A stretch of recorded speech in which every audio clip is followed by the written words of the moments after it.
Matapos parangalan sa 2025 Siklab Youth Sports Award, may panibagong motibasyon ang UAAP Season 87 Junior Basketball Finals MVP Carl Gabriel de los Reyes sa UAAP.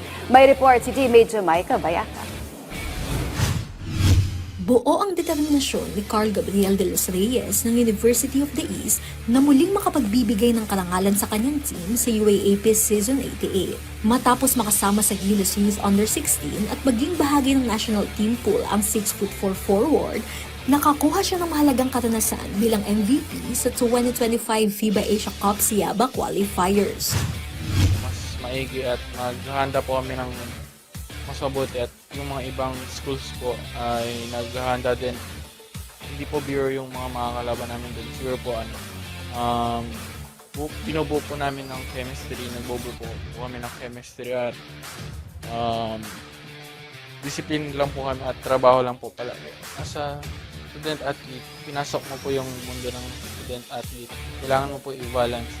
Pag yung may mga activities po sa umaga, advance mo na gawin para sa hapon after practice makapagpahingahan na. Ayon kay De Los Reyes, isa sa mga mahalagang aral na kanyang dala mula sa Gilas Youth na pinangungunahan ni Coach L.A. Tenorio ang pagiging responsableng leader sa loob at labas ng court. Aniya babaunin ng atleta ang pagpapakita ng puso sa bawat laban.